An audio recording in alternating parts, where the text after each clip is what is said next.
Assalamu alaikum wa rahmatullahi wa barakatuhu, everyone.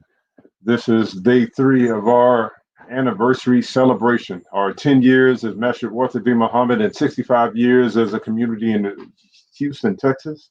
And just wanted to reiterate again before we get into this reflections on Imam Ibrahim Kamalud-Din with Imam Marvin Muhammad, that you have every opportunity to vote and be a part. I mean, to not only vote, but to donate and be a part of this tremendous effort.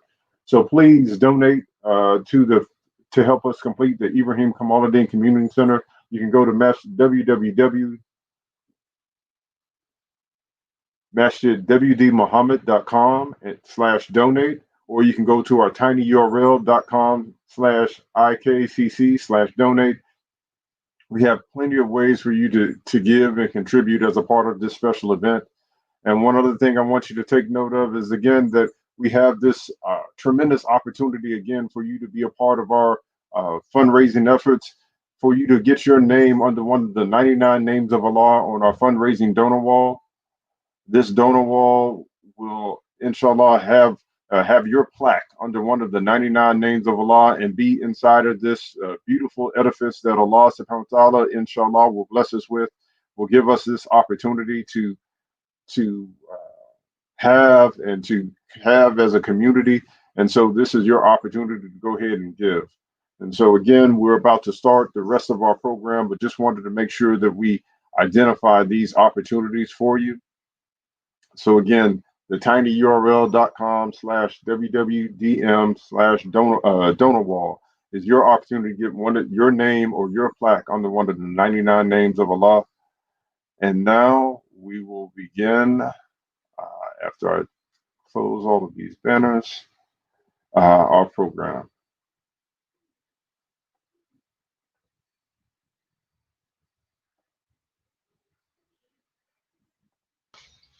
Assalamu alaikum. Greetings, everyone. I am here with Imam Marvin Muhammad, and we are continuing our series on the reflections on Imam Ibrahim Kamalud-Din as we discuss his life and his contributions, and as we on the eve of the groundbreaking of the Ibrahim Kamalud-Din Community Center. So here I am with Imam Marvin Muhammad. Assalamu alaikum. Wa alaikum assalam. Imam Marvin, before we get into how, some of the accomplishments of Imam Ibrahim Kamalud-Din, can you tell us first how you became Muslim and a little bit of that? Yeah, I'll do it real fast and make it as brief as I can. But I was 16 years old and I had went to Los Angeles, California. And I went there for a summer to stay with my uncle and my auntie. While I was there, I had adopted a black nationalist mentality. And basically my language was that the man needed to do this for us and the man needed to do that. So my uncle and auntie said they had somebody they wanted me to talk to. And I remember it was a Muslim sister that came over to my uncle's house. I don't remember her name. And I was talking to her. And when I was talking to her, she began to say, when you go back home, you tell them you got your own supermarket. You tell them you got your own school. You tell them you got your own newspaper.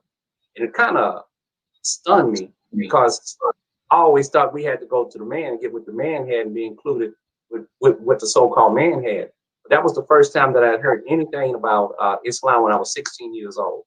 I went to school and I kind of stuck with that nationalist idea, but the concept of Muslim, it kind of stuck with me. And then later, after I got married and I was 19 years old, me and my wife was in an apartment, and I left one day, and there on the corner was a TV repair shop, and there was a station wagon, and in that station wagon looked like it was about 15 children. And 2 Muslim brothers came out. It was Minister Henry, who passed, may Allah have mercy on his soul, and Minister Otis Kaleem Ali, also Minister Otis at that particular time. And they began to ask me questions, and I began to talk to them. And I developed keen interest from the past and from the conversations that I had with them. And I didn't get with the program then, even though I accepted it. And but later on, I went into the Air Force, and I was in Wichita Falls, Texas. And I met a brother at a Piggly Wiggly selling Muhammad Speaks, and we began to talk. And in talking, he knew Imam, Minister Henry at that time, and Minister Otis from Tucson, Arizona. And his name was Brother Joe X. Brown. And so we got with the program. And I remember that meeting I went to that I accepted. I went there, and it was a friend of mine. And I walked up the stairs because he was in an apartment. And the guy, I looked for him, and he didn't come up. I said, "You coming?" He said, "No, man, you serious?" I said, "Yeah, I'm serious, man." I went in there. That day I went in, that night that I went in, he was teaching that the black man is the guy. And I'm sitting up there and I'm listening to him. And there was this picture on the wall. So he asked, "Did anybody have any questions?" I said, "I have a question." And he said, "What's that?" I said, "Who's that?" I said, "I have no problem with the black man being God." I said, "But who's that white man you got on the wall?" Muhammad. My intellect was telling me the right thing. But he got me. He said, that's no white man. He said, "That's a black man." And so I heard the story about Baby G and everything. And it was easy for me to accept it because of my roots, and the Caucasian looking people that I had in my family. And so I could see that. But that's how I came in, was introduced in Islam, and we were doing our best. And we did a real good job, I believe, in establishing a temple, a mosque in Wichita Falls, Texas. We went to Vernon, Texas. We went to Lawton, Texas. We used to commute back and forth to Dallas, Texas. So as a 19, 20-year-old young man, it was me, my family, and the minister's family. And we got busy. We was trying to take that city on. Alhamdulillah. And so how did you meet Imam Kamalud-Din? Well, I went on the journey, and I went from I was in the Air Force, and I got out of the Air Force. I went to Tyler, Texas, and I was there with those believers there, and it was a beautiful community there. Then I left, and I went back home to El Paso, and I enrolled in school at the University of Texas at El Paso, and we began to establish certain things that the community was doing. And so we wanted to get Imam Muhammad here, but what we figured we had to do was to invite Imam Kamalud-Din first, who was the regional, Southwest regional Imam, and then that way he could see what we were doing. So we had an event at the university, and it was 3 people that was on the stage with Imam Ibrahim Kamalud-Din. One was Dr. Jamal Badawi, who was the president of the Muslim Student Association of North America and Canada, and the other was Dr. Khalifa Rashad, who was an author of a book. And we were there. We had about 300 people in the audience, and Imam Kamalud-Din did Imam Kamalud-Din. He really defended the religion well, and he defended our community well, and he had the opportunity to do it in El Paso at the university. And when things was over, we got together, we talked and everything, and that's basically how I met him. I met him when I think I was like 23 or 24 years old, and he had came to El Paso as the Southwest regional Imam, to do a presentation. And thereafter, we did get Imam Muhammad to come to El Paso. Okay, alhamdulillah. And so, was it? That's an incredible feat in El Paso, and around that same time is when the Imam was opening the masjid in Houston, right? Yeah. Yes. That's about the same time. As a matter of fact, we were in El Paso, and one of the brothers, I think you know him, Brother Kasib Mateen. He and another brother, they went to the grand opening of the masjid. And I think that masjid opened in either 77 or 78, but it was about the same time. It was during the time that we call the transition. We were moving from the philosophy, the theology of the Nation of Islam, and moving toward Islam proper. And so it was a real good time, and gradually what happened is that I wound up moving to Houston. And that's when Imam Muhammad came, and I wound up moving to Houston. And I got the opportunity to work with Imam Kamalud-Din. When I the first Talim that I went to at Houston Masjid of Islam, Imam Kamalud-Din spotted me. He came over and he came to me and he said, "You're the brother from El Paso, aren't you?" And I said, "Yes, sir." He said, "You still like doing dawah?" I said, "Yes, sir." He said, "Meet me in my office." I'm sorry. That's exactly the way it went. So I went and met him in the office, man, and brother, we got busy, man, and he introduced me to a brother by the name of Kareem Bilal, and Kareem Bilal was the public relation person for the community, and he was able to get Imam Kamalud-Din on every radio and TV talk show in the city of Houston, and also the devotions that Imam Kamalud-Din did also. And it was a good team. So the team wound up being myself, Brother Kareem Bilal, Imam Kamalud-Din, and naturally Farouk was there. because, you know, we had to pay bills. You know, I laughed over, man. He'd be up in the wee hours hustling, man. And that was a great blessing, man, to be part of that. And all we had to do was to feed it. Now I did go on some errands a couple of times to collect some money for him out, you know, but that was basic the team at that particular time. And this was the early 80s, 81, 82, maybe 83. All right. So you said that he was responsible for, you know, one of the main people who brought in the transition, the language of the transition. What did that mean for you personally? Well, if I understand the question correct, it meant a couple of things. First of all, the language meant a change of mindset. You know, it didn't mean a change of energy. It didn't mean a change of what we wanted to do as community, but it really brought a change in mindset where we began to teach Islam and teach Islam proper. And we were called then the World Community of Islam in the West, then eventually the American Muslim Mission. And we felt our job was to take Islam to every part of America and the world that we could take it to. And that was our thing. On the job, we talked Islam. On the bus, we talked Islam. You know, radio, TV, newspaper, writing, and we got a lot of practice in doing things. And I'm thankful for that time. And I'm thankful for Imam Kamalud-Din, because it helped me a lot in my career. And I had a lot of confidence, and I've developed my abilities, you know, through that. And Imam Kamalud-Din was you know, there was a side to him that may rub me wrong, but he also was a good guy.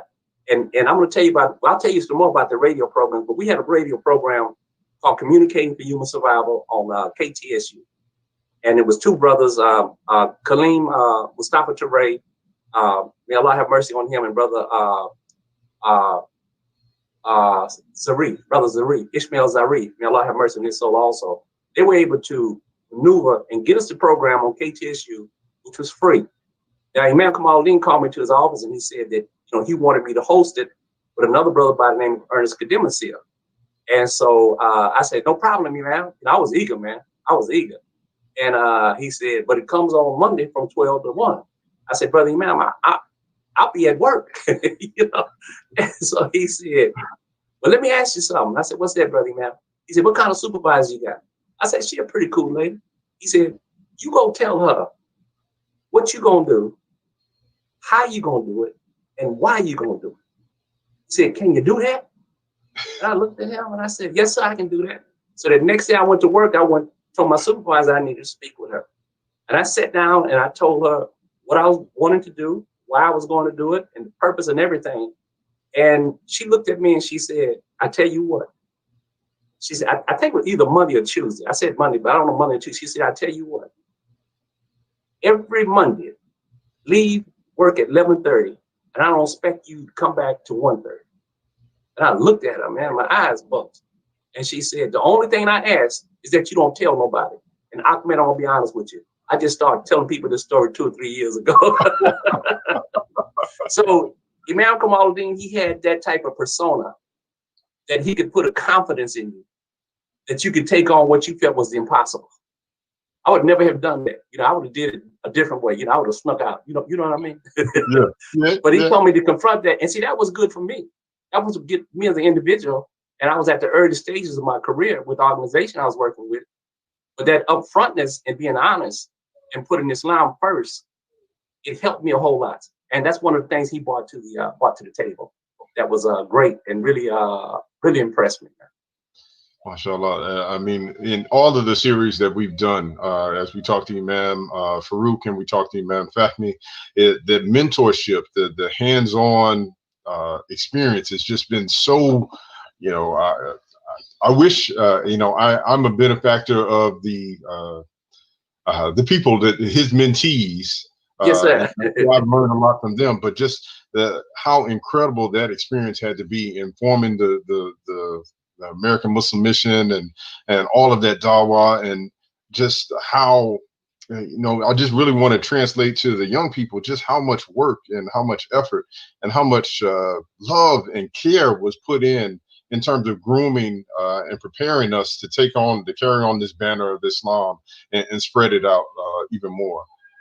But you know, it's one thing that I've learned as I've gotten older, and it's in that and it's in it. Imam Kamalud-Din did it, and I've learned to do it also, and others have too. It's in that there's a great concept of zakat, of charity, because charity means to purify. It also means to grow. When you learn to give, then you don't have any problems. You're going to see progress. That's as an individual and as a community also. And there were many, many people who gave. Imam Kamalud-Din gave, but because of what he could do, he had confidence. It was Brother Yaqub Muhammad, and he was on some fish restaurants, and he was one of the givers of zakat. He gave a whole lot. Brother Theodis Elamin, he gave a whole lot, and he's still out there kicking it, And so that concept of charity, that concept of the willingness to give, and see what we don't understand about zakat is that you have to have the ability to give, but you also have to have the ability to accept. And once you accept it, then responsibility comes in. And that zakat, that charity, whether it's cash, whether it's education, whether it's information, whether it's being mentored, then that grows. So anytime you can take, I was reading a hadith about taking a seed and planting it, and you grow a tree.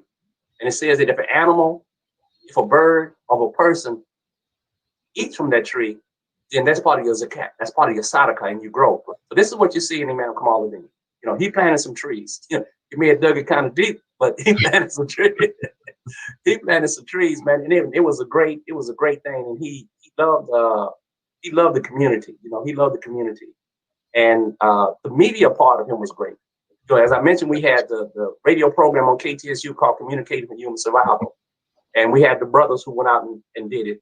But we also had 2 radio programs on KCOH called Clear Vision, and that was hosted by myself, Brother Ernest Kademasine, Imam Hakim Akbar, may Allah be pleased with him, and Brother Jama Shabazz would appear also. And we would do that radio program before Talim, and then we would come back after Talim and do another program. And it was energy, man. Then we had to set up the masjid and stuff like that. See, that's why we act like we don't have work. That's why we, when we see other people do things, we have, we gauge it a certain way. And I just learned to accept things. I learned to accept things to the point that Allah blesses us. And so some of the running and ripping and running that I did, Imam Farouk did, Imam Uda did, brother, I'm praying for y'all and I'm hoping the best. Keep on running, man. But Imam Kamalud-Din, he came and he did that.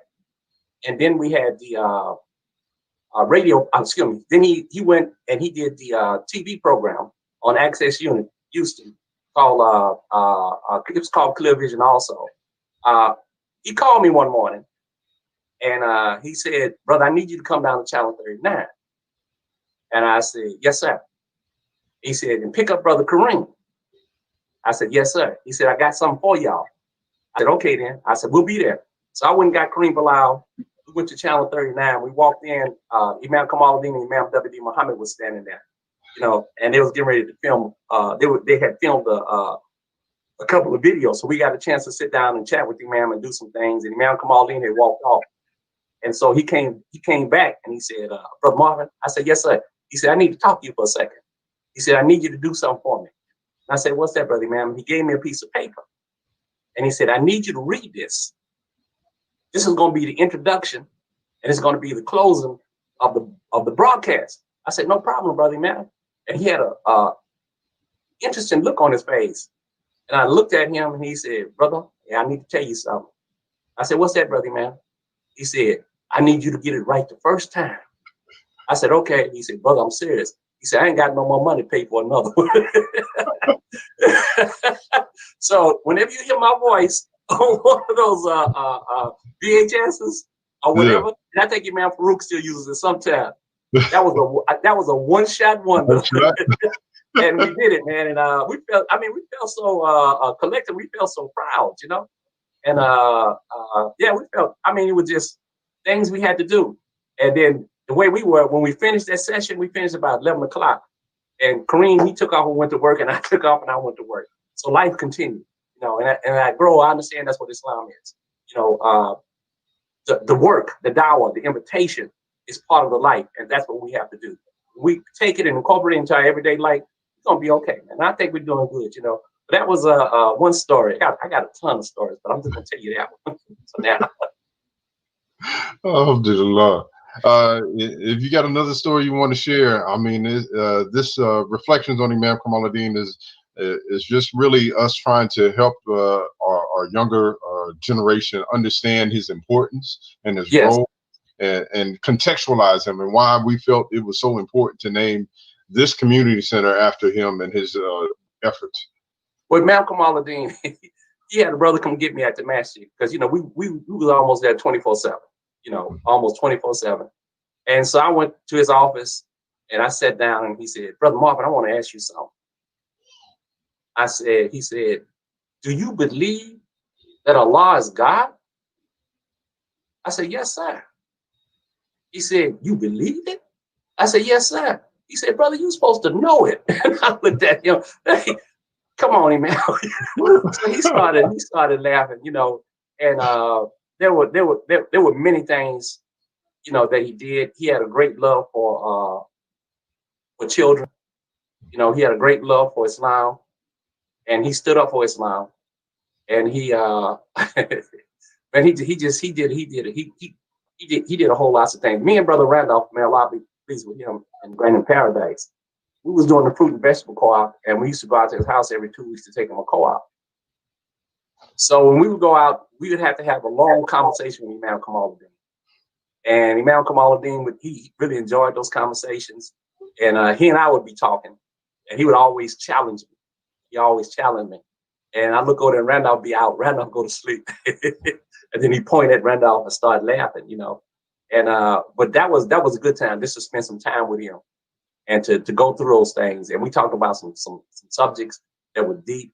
I talked to him about my career as I moved up the ladder when I went to mid-management, when I got director position and stuff like that. My advisor and mentor was Imam Kamalud-Din. You know, and I told him one time, I was talking to him about the job one time, and he said, brother, I think I figured out what the problem is. And I said, yes, sir, Brady, man. He said, man, you talk about that job too much. Let's change the subject. And he went on. You know, and my feelings wasn't hurt. I just laughed. And guess what I did to improve myself? I stopped talking about that job because it was, you know how you understand, you're professional. And so it's just things like that, man. He did a lot. My wife got the opportunity to care for his wife, Sister Nisa, you know, in later years. And that was a great thing. And we made our home her home. Didn't nobody have to ask or anything. And I'm appreciative to Masjid Wafi Muhammad, also the Talim, Masjid Talim, anything we needed, it was there. And we wanted her to feel comfortable. And we wanted her to feel like when she came to our house, she was coming to our house, you know. And Sister Nisa would come sometimes and she'd walk in the door. And she would see me at the table and she'd say, Assalamu alaikum, Brother Mon. I said, walaikum assalam. Then she walked right in her room. So I said, well, I guess she's home, you know. But those are the things that we have to do. We have to be there to support one another. We have to be there for one another. Now, one thing that he told me when he was going towards the end, he was sick, but he was still in his right mind. In conversations that I had with him, he said that there were basically two things, but it was really three things that he thought we should do for the community. And I think we're doing it the right way with this multi-purpose center that we're coming up with. He said we needed to do something for the children. And I know that we're going to talk about Sister Clara Muhammad School. And then he said, and we need to establish something, and he said it like this, for the old people like me. And I understand that a little bit more as I get closer to that. And then the third one, and I'm just taking everything that he said to me in conversation, dawah, dawah, and more dawah. So we need to look after the children, seniors, and we need to provide or extend invitations. And the multi-purpose center is going to help in doing that. You know, we got kids, we got children, we got seniors, and we need to have some of that. You know, when we get established, I want everybody to know I'm the best domino player in Houston. So I'll be willing to go to the senior program. I hope Farouk is listening. And so, as a part of our anniversary celebration on Saturday night, we're also honoring the women's contribution to the community. And Sister Nisa has been mentioned several times. Can you talk a little bit about what her passion was and what she brought to the community, some of the gifts that she brought? Yeah, the gift that she brought is Sister Nisa was a very pleasant and patient person. I never knew anyone who didn't dislike her. I mean, excuse me, yeah, they disliked her, excuse me, they disliked her. And she was just pleasant. She was good to be around. You know, she was always respectable and the type of person that demanded respect. And you know, she was a supporter of Imam W. Muhammad, and she was a supporter of her husband also, Imam Kamalud-Din. And some of the information that they left back, I found something going through some stuff, some paperwork, and it was from either the early 70s or the late 60s. But it was about 3 or 4 receipts where she had paid zakat charity in St. Louis. So she was definitely part of this, and her contribution. You can't. If you look at what Imam Kamal-Din did, then you have to understand that his partner in life was Sister Nisa, and she was man, she was just a good lady. She was a good lady, and she was very respectful, very fine person, you know. And I, if I keep on talking, I'm gonna say the same over again because that's what she was, you know, patient and dignified. All righty, man. Any closing thoughts? Anything you want to leave? Make sure the people know about Imam Ibrahim Kamalud-Din, or yeah, one thing I want to mention, that one thing that Imam Kamal-Din did that still stands today in his contributions is that when he established the media production, the TV shows, that eventually went down the road that we had 2 other media production company brothers to come into it, and they do real well. One is Imam Farouk with Farouk Media Productions, and the other is Imam Abdul Rashid, and he had Islamic Voice of America media production also, and they still run around with their cameras, so they got a lot of documented information. One of the things about Imam Abdul Rashid, he had a storefront in the Hiram Clark area, and I was working in the Hiram Clark area, and Farouk was living in it. I guess he still lives in the Hiram Clark area. But when I would go to lunch with some of my coworkers, we would pass Imam Abdul Rashid's storefront, and I would tell them, "That's a Muslim. That's a Muslim," and they would just look, you know. And then sometime I would see him delivering mail in the neighborhood because he was working for the post office then.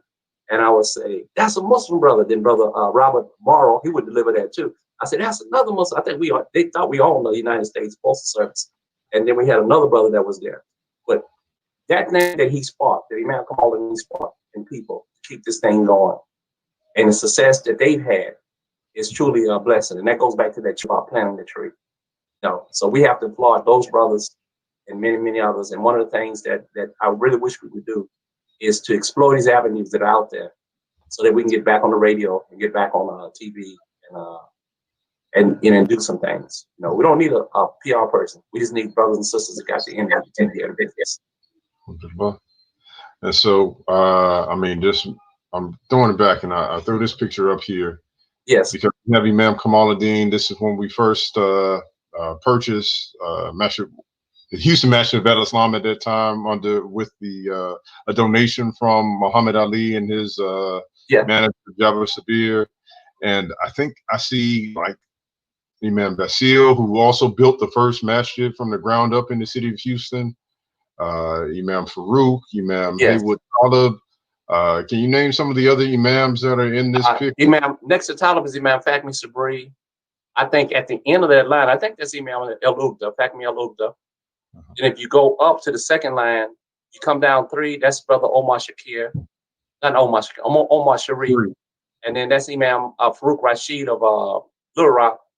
And next to him is Johnny Hassan of Little Rock. Next to him is Imam Wali Hasib. Behind him is Imam Austin Farrakhan. And in front of him is Imam Leroy Abdul Haq of Tyler.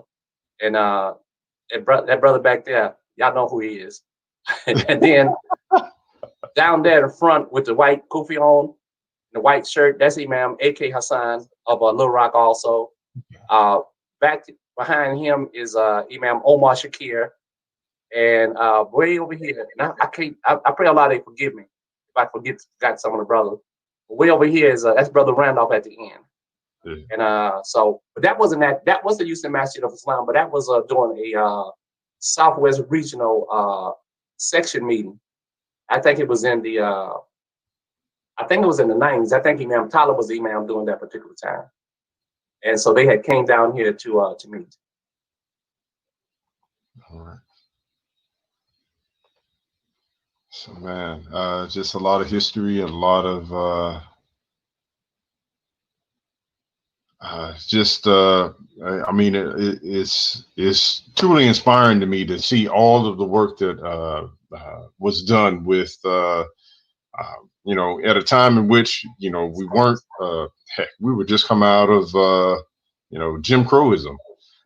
But and then to have this level of entrepreneurship, this level of do for self, this level of getting out there and broadcasting a message that wasn't mainstream, and being proud and being brave in broadcasting, especially in a day, you know, time and place like we are today, where being mainstream is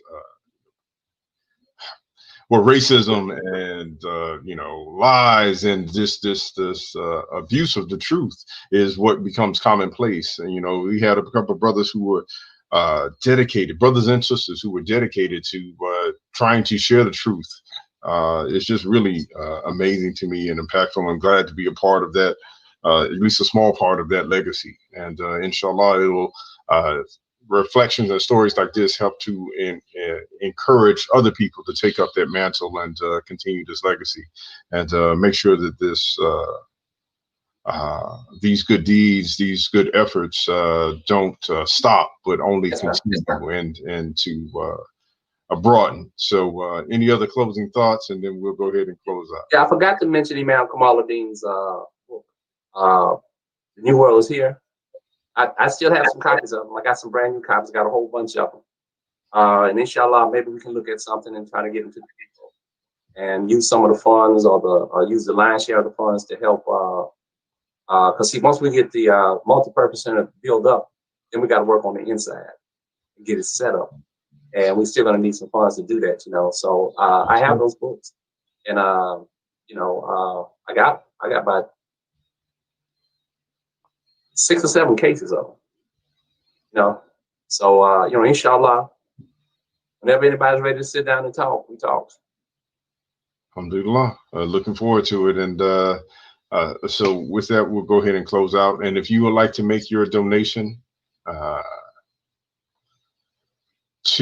and I do not have the banner here, but if you'd like to make your donation, just go ahead and go to our website at www.masjidwdmuhammad.com. Again, that is www.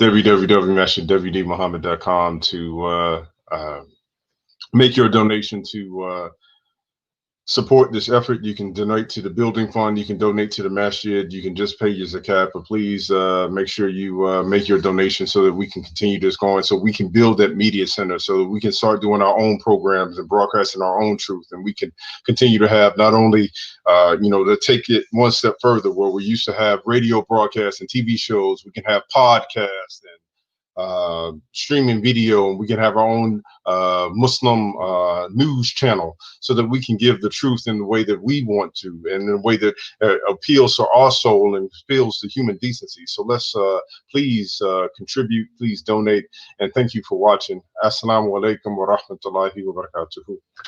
Wa alaikum assalam.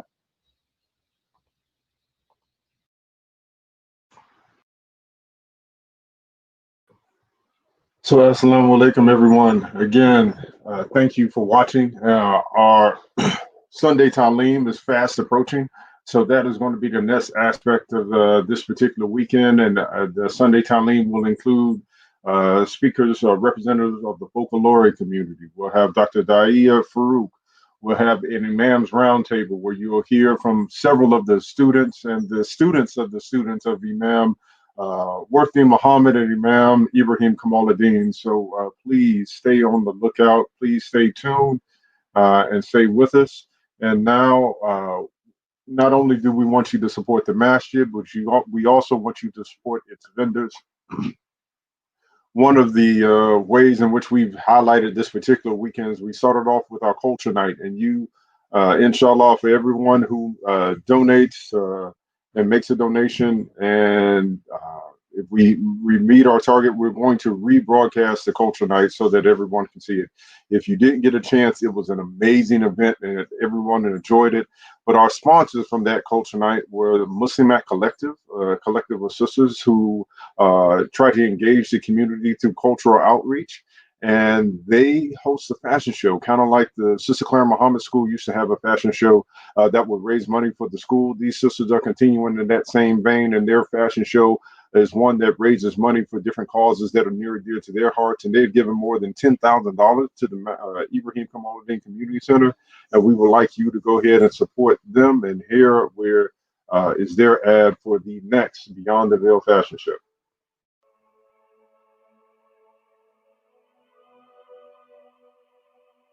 In these uncertain times, when life as we know it has changed, we remain strong, resilient, adaptable. We are survivors. We don't quit. We adjust and evolve. Come witness the evolution. Tickets on sale now at www.muslimatcollective.com. See you there.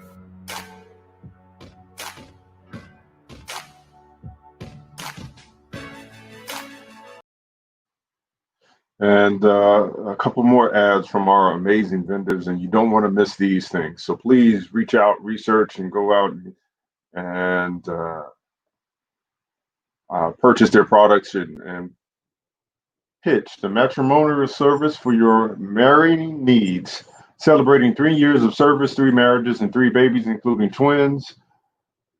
Connecting Muslims for marital bliss, one individual at a time. Give her a call at 832-930-0419. Email at info@hitchsoon.com. Home of the Muslim Singles Conference coming fall of 2020.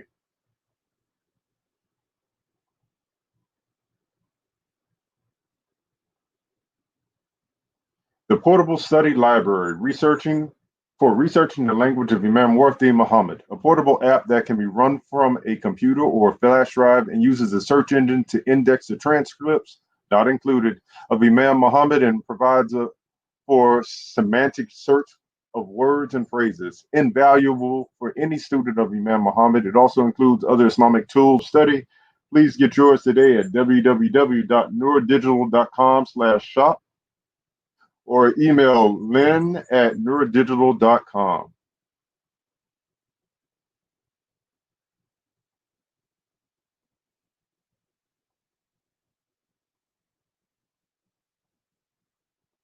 Planet Vegan.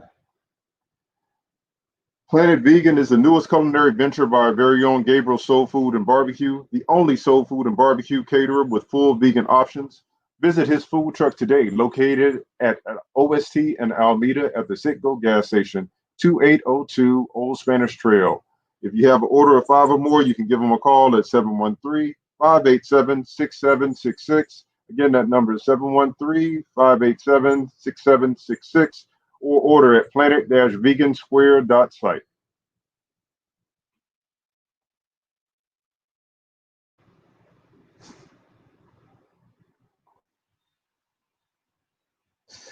Imam Eugene Farouk has over 40 years of media experience and one of the largest collections of Islamic literature, audio, and video content in the nation.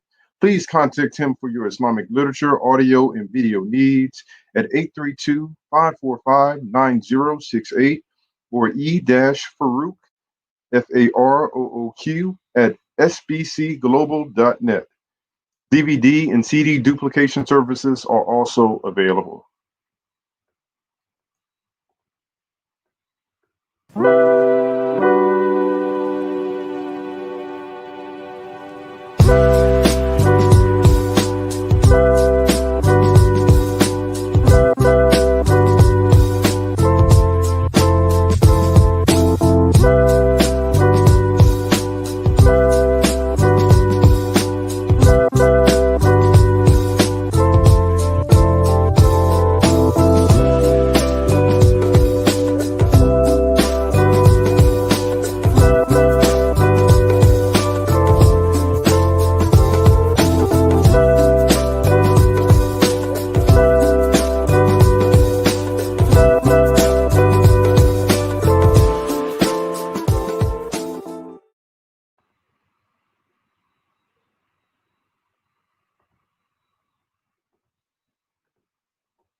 H-Town, what's up, man? Charles Adams here with Laptop Drop Off.